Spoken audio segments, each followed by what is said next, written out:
나도.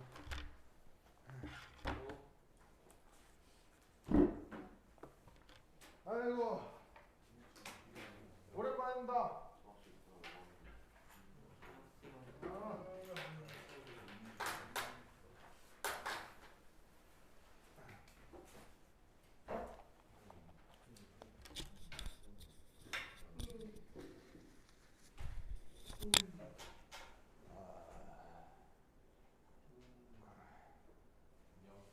그래 지금 다 한 거죠? 아니에요?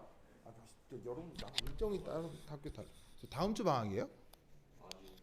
1월부터. 그렇구나. 그러면 지금 학교에서는 뭐 딱히 뭐예요? 그 요즘은 화학 수업 뭐예요 학교에서? 안 해요? 그러니까 한냄성. 물리만 한다고요? 그래요? 그 뭐야 그 무슨 말이 생각이 안 나냐? 그 뭐냐 방학 수업 중에 특강이 한 번 더 잡힌 모양인데 그때 계획은 그 유기화학을 하는 게 어떤가 하거든요. 아마 2학년 때 여러분들 유기화학 할 것 같기도 한데 그거 그 유기화학을 하게 된다면 유기화학을 할 계획이거든요. 유기화학이 그게 크게 어렵진 않아요. 크게 어렵진 않은데 이게 그 양이 많아요. 양이 많아서 차근차근 해놓지 않으면 나중에 막 한꺼번에 양이 몰릴 거거든요. 그래서 그 유기화학을 특강에 좀 할 생각인데 학교에서 진짜로 2학년 때 그 유기화학을 하게 될지 그게 어떻게 될지 한번 지켜보도록 합시다. 알겠죠? 한다고 하면 그 특강에는 유기화학을 하도록 할게요. 알겠죠? 유기화학 해보면 되게 재밌어요. 그거 나하고 유기화학 해본 적 없죠? 없죠. 해보면은 은근히 재밌어요. 되게 유기화학인데 화학이 아주 기하학적이에요. 그래서 그 수학적인 논리가 굉장히 많이 들어가 있거든요. 그래서 이제 그거 차근차근 공부를 해보도록 합시다. 자, 오늘은 오르비탈 한번 해보도록 하겠어요. 자, 5장. 자, 봅시다.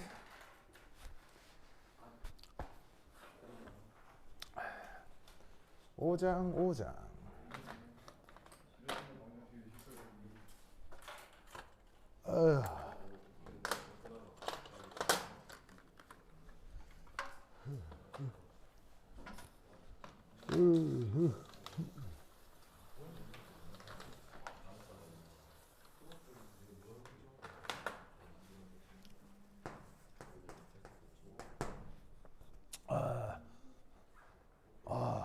좋아. 라이덴 글자 안 잘리죠? 글자 안 잘리죠? 오케이. 자, 우선 첫 번째 1.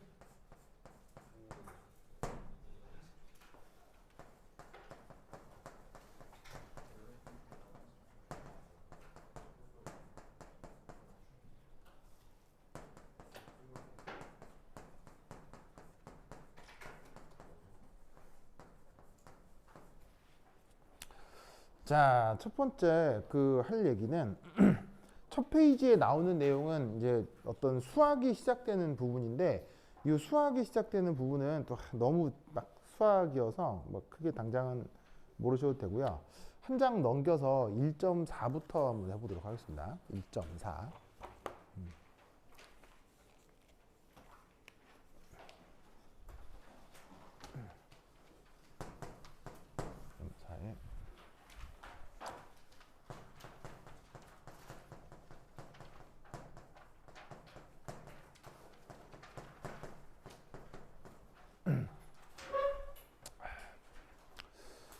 자, 여러분 첫 번째 1.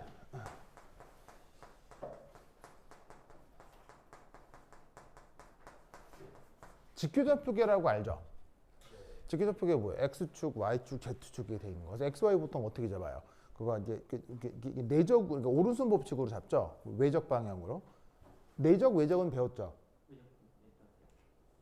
그래서 이제 그 오른손 법칙 방향으로 X, Y, Z 보통 이렇게 잡는데 그렇게 그 축상에 서로 직각이 되도록 그 축을 잡는 걸 직교좌표계라고 한단 말이겠죠. 근데 그 직교좌표계는 그 이해는 쉬워요.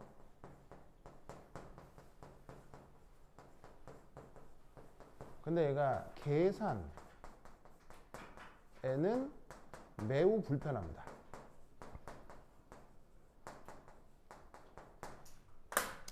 이게 여기서 이 계산은 특히 이제 어떤 종류의 계산이냐면 그냥 더하기 빼기 이런 계산 말고요. 쉽게 얘기하면 이제 미분 방정식을 얘기하는 거예요. 혹은 적분 뭐 이런 거요. 그래서 여러분 혹시 2학년 때 미분 방정식 해요? 학교에서? 미분 방정식 커리큘럼은 없어요? 뭐 여하튼 그래서 그 뭐 미분 방정식이다 뭐 이렇게 근데 미분 방정식이 뭐 특별한 게 아니고요. 여러분들 그거 뭐 예를 들면 뭐 이런 게 미분 방정식인데 뭐 F 이퀄 MA 아니지 뭐 F 이퀄 M 그러니까 예를 들면 F 이퀄 마이너스 KX 왜 픽스로 이런 거 있잖아요. 이런 게 일종의 미분 방정식이 되거든요. 그러니까 예를 들면은 F가 이게 또 MA가 될 거 아니에요? 그러면 MA는 그 A는 그 무시돼 가속도니까 가속도는 그 여기에 있는 변이를 2번 미분한 거죠. 그러면 요 수식을 이제 이렇게 바꿀 수가 있단 말이에요. 그래서 이제 질량 그 하고 그다음에 K가 뭐야? 용수철 상수인데 어떤 X라는 변수를 구하는데 그게 그냥 그 변수하고 2차 도함수하고 이렇게 연결되어 있는 방정식이 되는 거죠. 이때 이 x를 어떻게 풀어 나가느냐 이런 것들을 배우는 게 이제 미분 방정식이거든요. 무슨 말 알겠죠? 알겠죠? 그런 게 이제 그 이 양자역학을 할 때 필요한데 직교접표계로 표현을 하면 여기에 있는 미분 방정식 표현이 굉장히 어려워요. 그래서 그 이게 불편하다고 돼 있잖아요. 근데 그 전문적인 책을 찾으면 물리학자들이 불편하다라고 얘기를 하는 게 아니고 이 거의 뭐라고 얘기하면 재앙이다 이렇게 표현을 해요. 그러니까 계산을 하는데 이거 재앙에 가깝다 이렇게 표현을 하거든요. 그래서 이제 어떻게 하냐면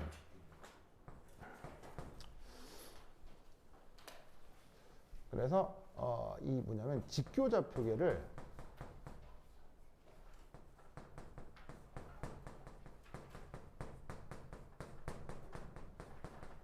그래서 극좌표계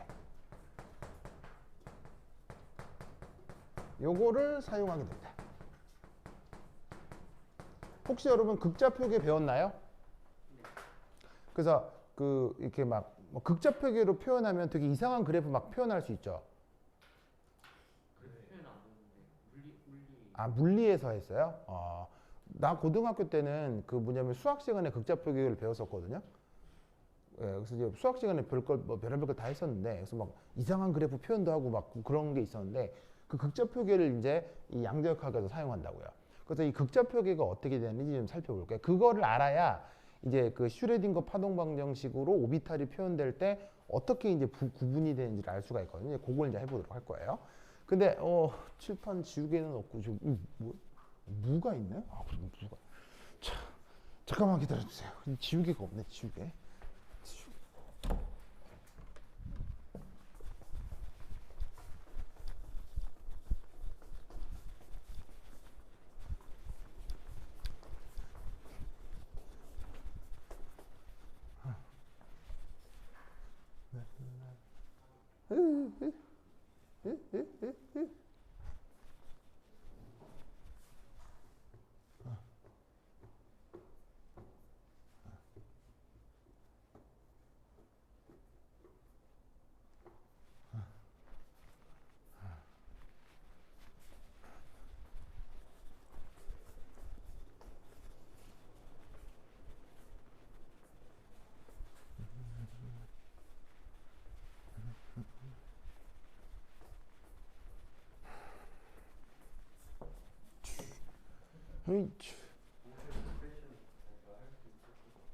왜?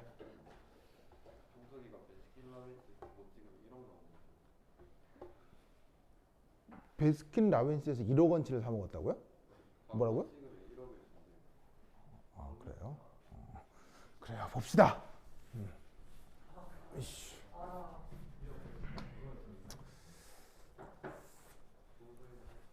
짜잔.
오케이. 자, 봅시다.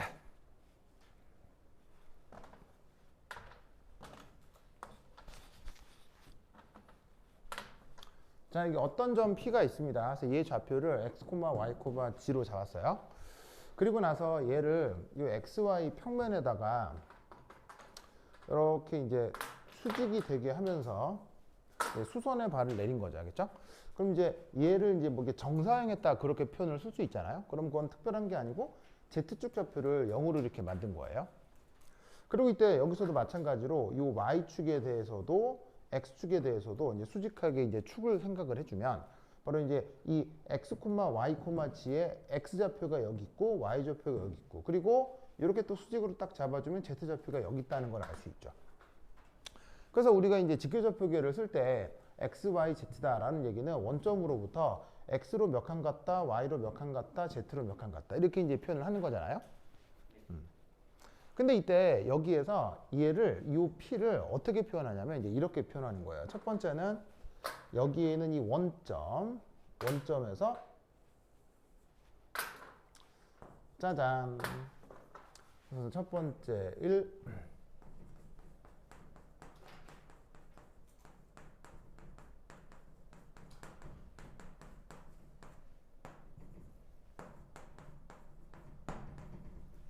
자, 원점으로부터 거리를 이렇게 R로 잡습니다.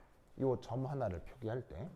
그럼 이때 이 R의 정의역은 어떻게 되겠어요? 이 R은 3차원에 있는 모든 점을 표현하려고 할 때 이 R은 그냥 0보다 큰 어떤 값으로 생각을 해주면 되겠죠? 거리가 뭐 음수가 될 수는 없잖아요. 자, 그 다음 두 번째. 또 뭐가 있냐면, 자, X축으로부터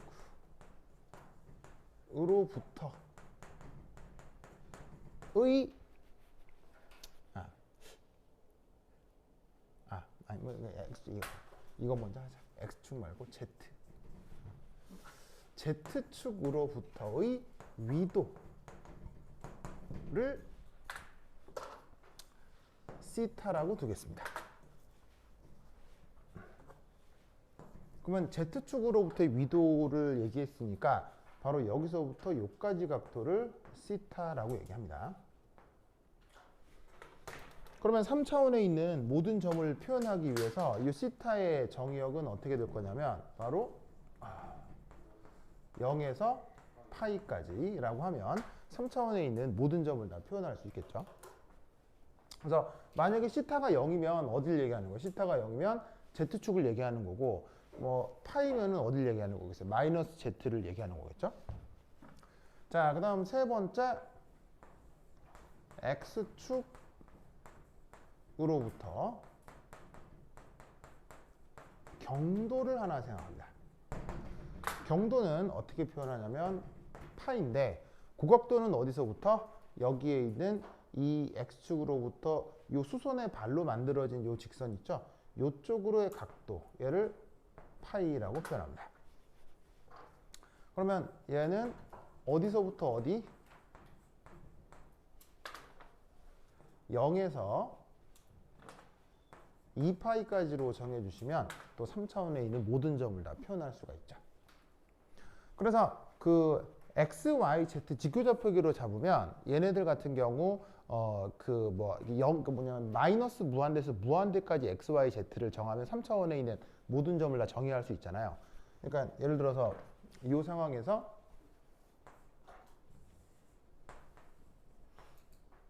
X가 됐건 Y가 됐건 Z가 됐건 원래 마이너스 무한대에서 무한대까지 딱 정해주면 3차원에 있는 모든 점을 잡아줄 수 있는데 3차원에 있는 모든 점을 다 잡을 때 이렇게 거리, 위도, 경도로 잡아주시면 이런 조건으로 모든 점을 표기할 수가 있어요. 알겠죠? 이때 이 거리, 위도, 경도의 이 정의역, 이 정의역을 이걸 꼭 기억해야 돼요. 알겠죠? 꼭 기억해야 돼. 이게 뒤에 그 적분 계산할 때 이게 나올 거거든요. 그러니까 이게 적분 계산할 때 헷갈리지 않으려면 꼭 기억해야 돼요. 알겠죠? 네. 뭐라고? 등호 있어도 그만 없어도 그만이에요. 근데 이제 없어도 상관없기 때문에 이게 없다고 한 거예요. 알겠죠? 왜냐하면 이 위도니까 경도니까 0이나 2파이나 같은 거잖아요. 같기 때문에 뭐 이 등호가 있어도 그만 없어도 그만입니다. 이건 꼭 있어야 되겠죠? 네. 네, 또 뭐? 네? 뭐. 네. 시타는 여기서부터 Z축에서부터 떨어진 각도, 이걸 얘기합니다. 점점 따뜻해지는 거야. 됐죠? 자, 그럼 이때 여기서 이제 우리는 그 뭘 할 수가 있냐면 이 R 시타 파이하고 저기에 있는 X, Y, Z 사이에 수리적 관계가 있다는 걸 알 수 있어요. 그래서 이제 3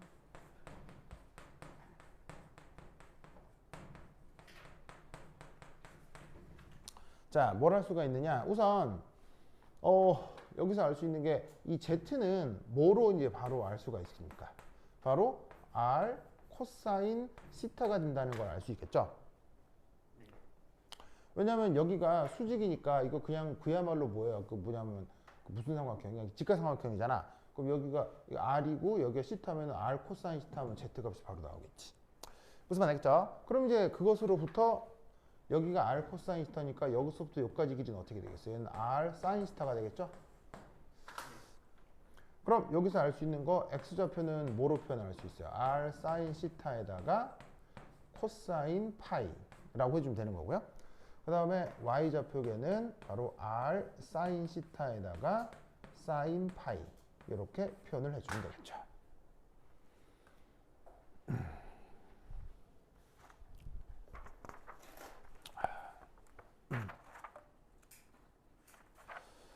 좋아. 보면 되겠죠? 알겠죠? 그리고 이때 또 이제 그 어떤 표현이 하나가 있냐면 뭐 하여튼 뭐 그래요 뭐 그래 뭐 이건 안 해도 돼 이건 안 해도 되겠다 이건 안 해도 되겠다. 자, 그 다음 이제 또 하나 중요한 게 네 번째가 그래서 이제 그 수리적 관계에 의해서 얘를 가지고 이제 표현하는 것 중에서 르장드리안이라고 하는 그 좌표 변환 표현이 있거든요.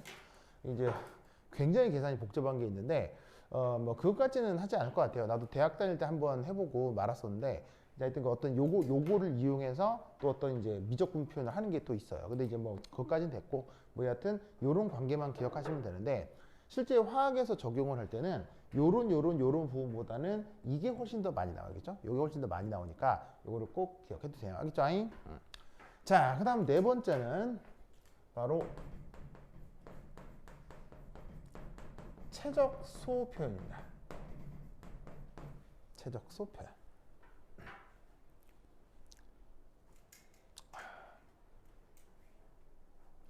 자, 얘는 이거 뭐냐면 극소 부피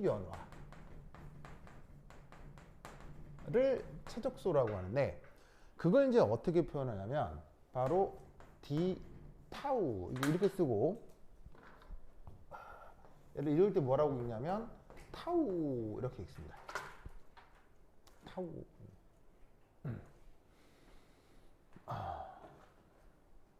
이게 이제 어떻게 표현되냐면 바로 dx, dy, dz 이렇게 표현되는 게 바로 이제 최적소 표현이 되거든요.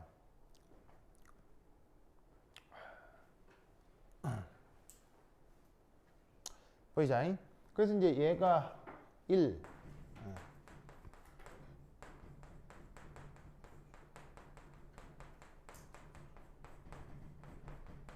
직교좌표계에서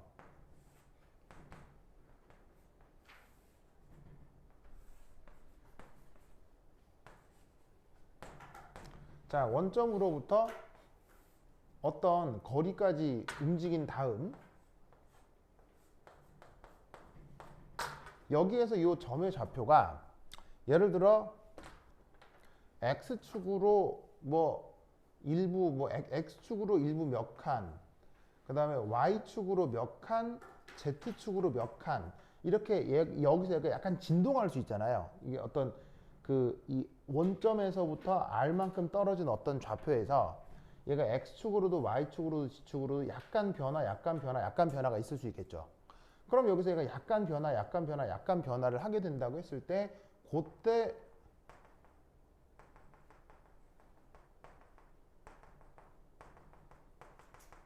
이 부피 변화. 그러면 x축으로 변한 정도를 dx, y축으로 dy, z축으로 dz라고 할 수 있는데 이때 여기서 얘를 채우게 되는 이 부피 변화의 정도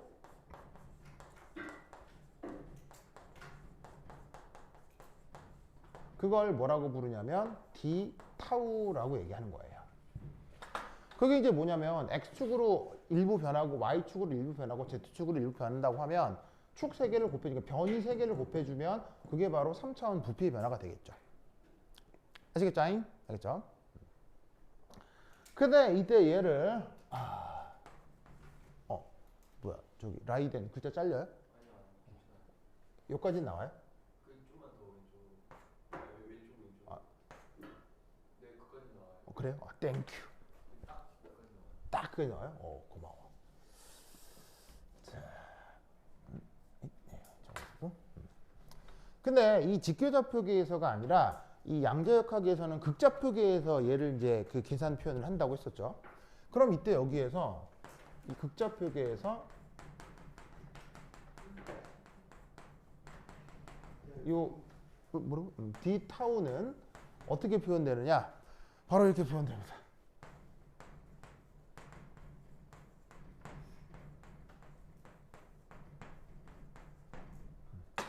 이렇게 표현돼요. 그래서 보시다시피 뭐 여하튼 이거나 이거나 같은 거거든요. 같은 건데 직교좌표계로 최적소를 표현할 때는 dx, dy, dz 이렇게 표현이 되는데 얘를 극좌표계로 표현할 때는 r제곱 사인 스타, dr, d 스타, d 파이 이렇게 표현이 돼요. 그러면 이거 어떻게 증명하느냐가 교재 어디 나와 있냐면 교재 106페이지에 그림 4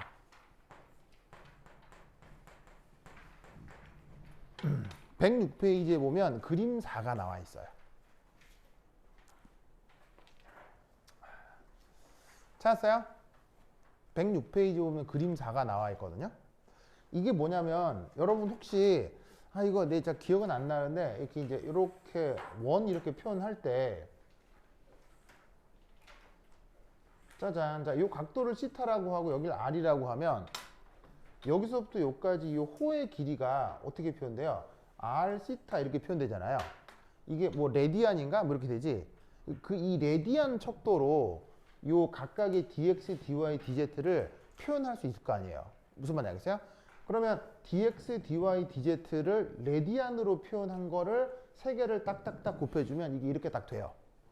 근데 이게 지금 그걸 보여주고 있는 게 그림 4거든요. 그림 4를 보면 내가 방금 한 이 얘기가 무슨 말인지 알 거예요. 근데 지금 하려고 하는 게 이제 수학이 아니잖아요. 수학 시간이 아니기 때문에 이걸 증명해라. 이건 절대 시험에 안 나와야겠죠? 증명해라. 이건 화학 시험에 절대 안 나와요. 그 말은 무슨 말이다? 그냥 뭐 하라고? 외워. 알겠죠? 외워. 근데 이거는 진짜 중요해요. 계산할 때 직접 쓰이기 때문에 이 최적소가 r제곱 사인 스타, dr, d 스타, d 파이라는 걸 꼭 외워야 돼. 알겠죠? 이거 외워야 돼. 알겠지? 근데 증명은 이게 수학 시간이 아니니까 기하학 시간이 아니니까 안 할 건데 그냥 영 궁금하면 그림사를 보면 그냥 고등학생 수준의 그 수학으로도 따라갈 수 있어요. 알겠죠? 근데 뭐 이거 증명하라는 안 나오지만 해보고 싶으면 해보시면 돼요. 알겠죠? 그래서 그 저기에 있는 직교좌표계를 극좌표계로 바꿀 때 요런 수학적 관계들이 있다는 걸 알아두셔야 돼요. 여기에서 정말 중요한 게 요거 거리로 변수를 잡으면 0보다 크고 위도는 0에서 파이고 경도는 0에서 2파이고 알겠죠? 요 변형 굉장히 중요해요. 아주 중요해. 알겠지? 굉장히 중요해. 그 다음 수리적 관계 이건 별로 안 중요해요. 이건 시험에 거의 안 나와요. 그렇죠? 이건 뭐 거의 필요가 없어요. 이게 중요해. 빨간색으로 변하고 이거. 그 다음 또 뭐가 중요해? 이게 중요해. 이거 다른 건 필요 없어. 수학 더 이상 수학이 안 나와겠죠? 이것만 알아. 이거 꼭 알아야 돼. 그래서 얘하고 요거 내가 박스한 거는 반드시 기억해 두셔야 된다. 이걸 가지고 실제적으로 실제적인 계산을 할 거기 때문에 요걸 꼭 알아두셔야 됩니다. 오케이 됐다. 자, 그 다음 1.5 변수 분리. 자, 이거 줄게요. 준다. 이야.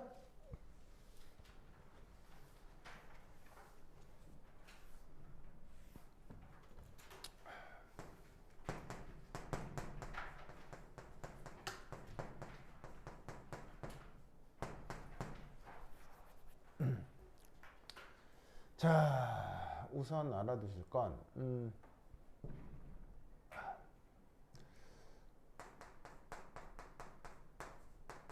수소 원자. 자, 우선 그 양자역학적으로 표현해 볼 첫 번째 시스템은 바로 수소 원자일 수밖에 없죠. 왜 수소 원자를 가장 먼저 표현해 보려고 할까요?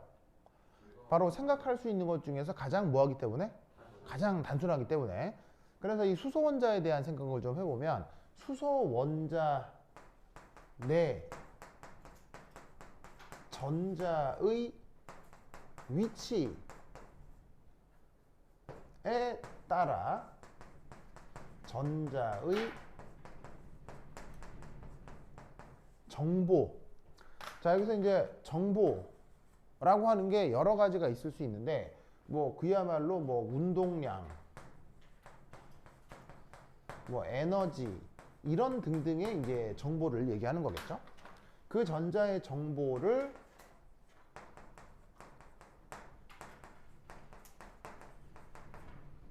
표현해 주는 함수를 그걸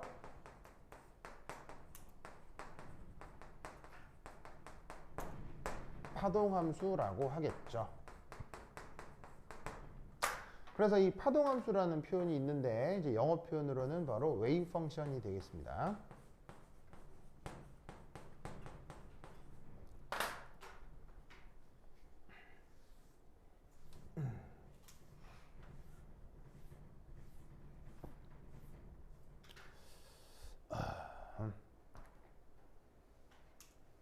이거 게이지였구나.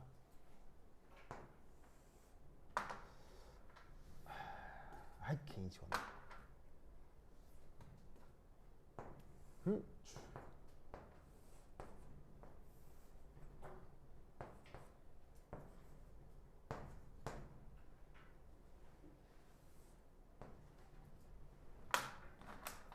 자, 앞서의 그 직교적 표기를 다시 한번 그렸는데 여기 이 원점에 원자 핵이 있고 어떤 위치에 이렇게 전자, 짜잔 이렇게 있는 게 바로 수소 원자라고 할 수 있겠죠.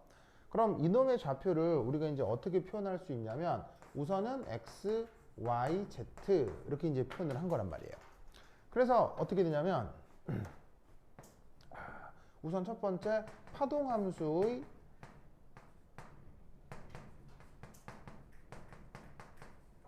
변수는 x, y, z의 3변수가 되죠.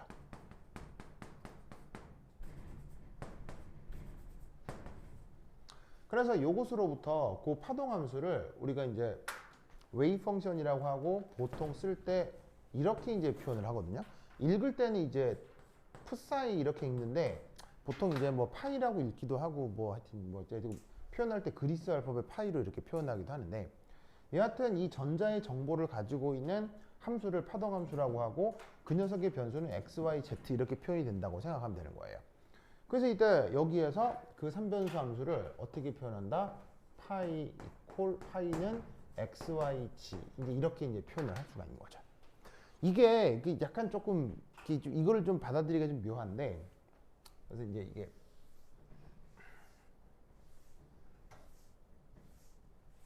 그래서 이제 알 수 있는 사실은 이게 이제 묘하게도 이게 변수가 3개라서 이 변수가 3개라서 이게 좀 묘한데 이게 이제 포 4차원 함수가 돼요.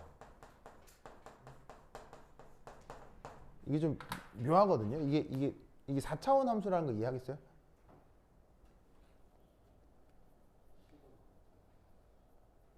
(4차원) 함수라는 거 알겠어요?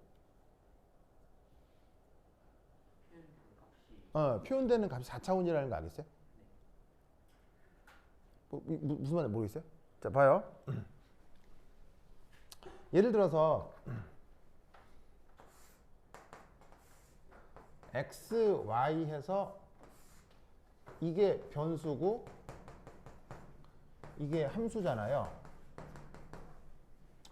y가 함수라고 쳐요. 그럼 이게 몇 차원에 표현돼요? 이게 2D에 표현되죠. 그러니까 이제 이게 무슨 말인지 알겠어요? 그럼 이제 이게 변수가 몇 개 있어요? 변수가 한 개 있잖아요. 그럼 변수가 한 개 있고 함수가 정해져 있으면 변수가 하나면 함수를 2차원에 표현할 수가 있다고요. 무슨 의미인지 알겠어요? 알겠어요? 자, 그다음 예를 들면은 뭐 y 그다음 이제 또 뭐가 있을지 얘는 이제 뭐 y 이퀄 x 플러스 1 이런 꼴인데 예를 들어서 이렇게 해놓고 1, 1, 1 해서 이런 면을 하나 표현하고 싶다. 그럼 이 함수 꼴은 어떻게 표현돼요? z는 1 빼기 x 빼기 y 이렇게 표현이 되잖아요. 보이세요? 그러면 여기 잘 보시면은 얘를 함수라고 할 때 지금 변수가 몇 개 있는 거예요? 변수가 2개가 있죠. 그럼 변수가 2개면 얘를 몇 차원에 표현한 거예요? 이 z함수를 3차원에 표현한 거라고요. 무슨 말 알겠죠? 그러면은 변수가 3개면 이 함수를 어디에 표현하냐고요? 변수가 3개면 여기에는 표현할 수가 없다는 얘기예요. 무슨 말 알겠죠? 이해하겠어요? 네. 그래서 얘는 이 파동함수 파이 값을 4차원에 표기하는 수밖에 없다고요. 이게 이미 여기에서 이제 수학적으로 난감해지거든요. 근데 무슨 말인지 알겠죠? 여기에 뭐까지 들어가면 시간까지 들어가면 이제 막 대가리 깨지는 거예요. 그렇죠? 시간마저 변수면 변수가 이미 4개가 되잖아요. 그럼 변수가 4개면은 그 함수 결과를 5차원에 이제 표기를 해야 된단 말이에요. 무슨 말인지 알겠죠? 그래서 이제 물리학자들이 고민한 방법이 우선은 시간은 잠깐 내비두고 하겠죠? 시간은 잠깐 무시하고 얘를 표현하는 방법이 이건 거예요. 자, 예를 들어서 이가 x, y, z다. 그러면은 여기가 x 좌표가 있고 y 좌표가 있고 z 좌표가 있을 거 아니에요. 그럼 이제 내가 원점이 여기 있고 x축으로 몇 칸, y축으로 몇 칸, z축으로 몇 칸 어떤 한 점에서 이 점에 있는 어떤 전자, 이 위치에 있는 전자가 어떤 함수값을 가질 거 아니에요. 그 함수값을 어디에 표현해야 되는 거예요? 함수값은 x축에 표현할 수도 없고 y축에 표현할 수도 없고 z축에 표현할 수도 없고 여기 이 위치에서 나타나는 함수값은 다른 어떤 4차원으로 이렇게 딱 표현을 해야 된단 말이에요. 근데 4차원에 표현하는 건 보시다시피 사람 눈에 보여요, 안 보여요? 안 보이죠. 그래서 이제 그 얘를 조금 이제 보이게 표현하는 방법 중에 하나가 이 점에서의 함수값을 색깔로 표현하는 거예요. 이 위치에다가 함수값이 크면 좀 진한 색깔로, 함수값이 옅으면 작으면 옅은 색깔로 표현하는 거예요. 근데 무슨 말인지 알겠어요? 그래서 여러분들이 이제 나중에 보게 되는 오비탈의 모양이라고 하는 것들 있죠. 예를 들면 S 오비탈은 구형, P 오비탈은 요런 아령 모양 그런 거 예전에 봤던 거 기억날 거예요. 그런 게 바로 이런 고민에서 나온 거예요. 무슨 말인지 알겠죠? 그러니까 함수값을 4차원에 표현해야 되는 게 원래인데 예를 들면은 여러분들한테 그자 4차원에 표현되니까는 이제 뭐냐면은 그림으로 그릴 수 없어 이렇게 얘기하면 이제 되게 좀 그럴 거 아니야. 그러니까는 처음 배우는 사람들한테 이 거리감을 없애기 위해서 어쨌건 그림을 그려줘야 되거든. 무슨 말인지 알겠어요? 네, 예를 들면은 이런 거랑 마찬가지지. 그거 하나님 그림으로 그리면 돼, 안 돼? 안 돼요. 하나님 그림으로 그리면 안 되지. 그거 알아요?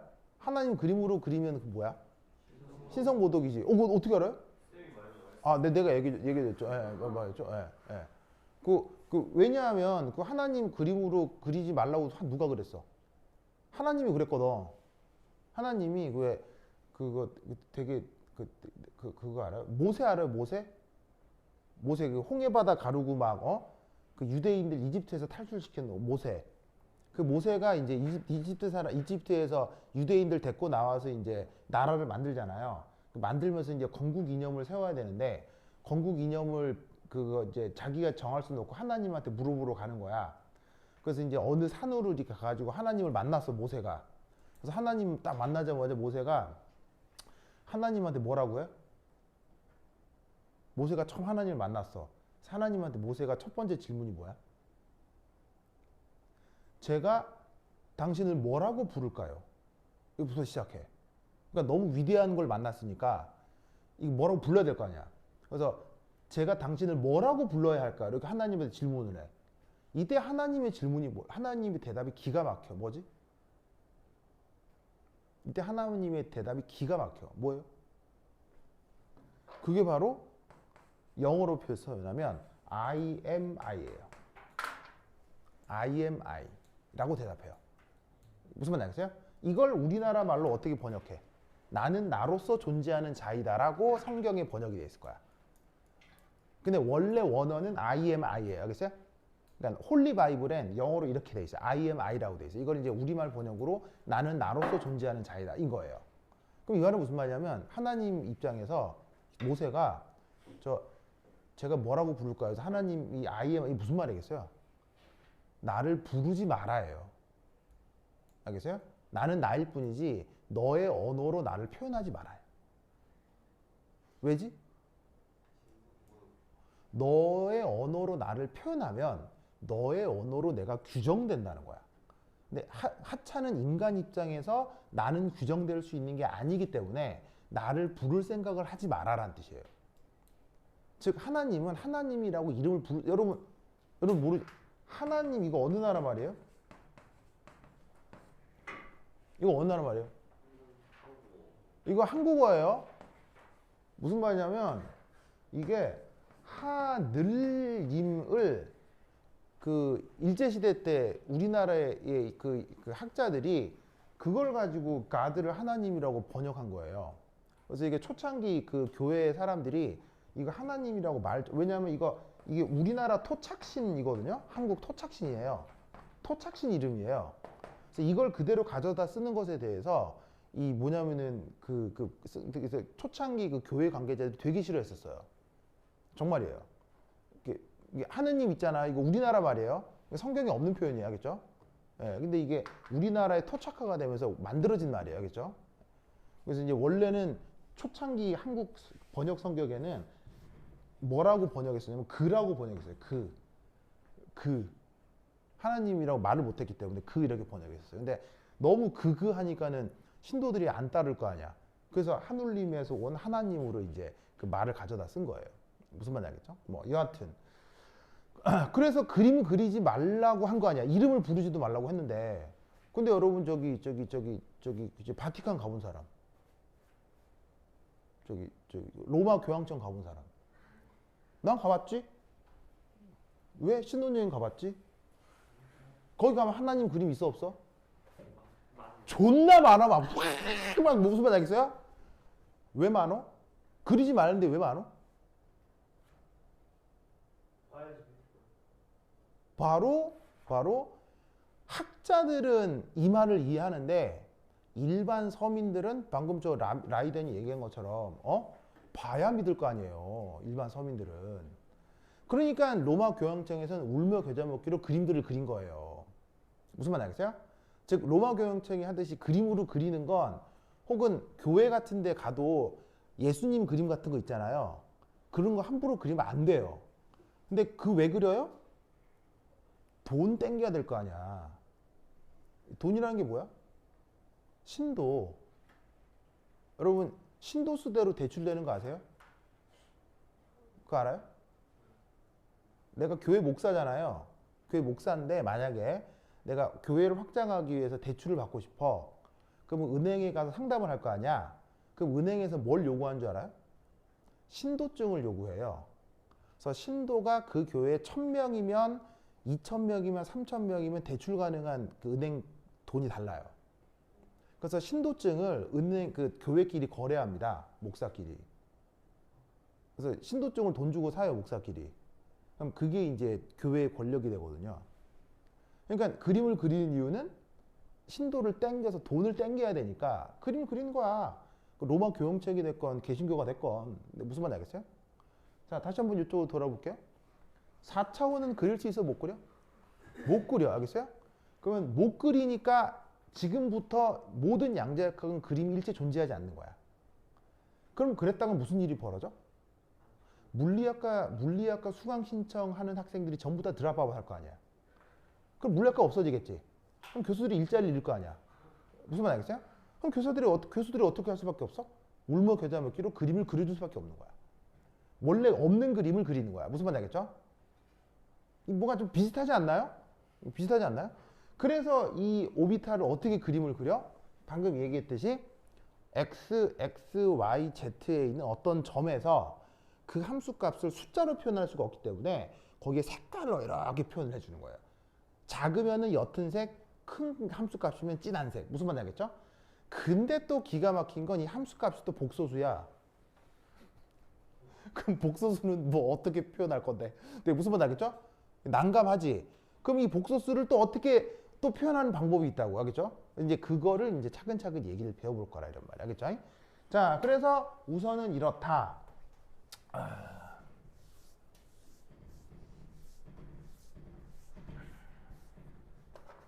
그래서 이제 알 수 있는 것은 파이의 함수값을 그림으로 표현하기는 어렵죠.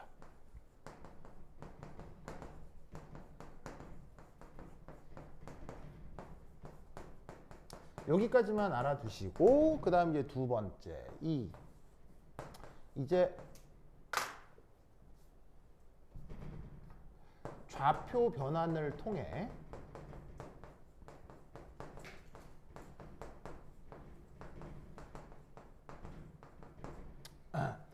x, y, z를 r, 시타, 파이로 바꿉니다. 그래서 원래 파동함수 파이는 x, y, z가 변수인데 그 변수를 이제 어떻게 r, 시타, 파이로 바꾸는 거예요. 이때 여기에 이제 어떤 논리들이 들어가냐면 아까 썼던 뭐 z는 r 코사인 시타, x는 r 사인 시타 코사인 파이, 그 다음에 y는 r 사인 시타 사인 파이, 얘네들을 놓고 변수를 딱 바꿔주는 거예요. 즉 x, y, z로 되어 있는 어떤 자글자글한 함수가 있을 거 아니에요. 그 x, y, z에다가 얘네들 다 넣는 거야. 다 넣어가지고 막 바꾸는 거야. 알겠죠? 그럼 그 계산이 사실은 굉장히 지난하겠지. 알겠죠? 근데 그 계산을 실제로 해라. 그런 건 안 나오고 그렇게 해놓은 결과를 이제 우리가 차근차근 공부하게 될 거다. 이런 말이죠. 어떻게 아시겠죠? 알겠죠? 오케이. 됐다. 그러면 또 한 10분 쉬었다 보도록 하겠습니다. 한시에 갔다 오세요.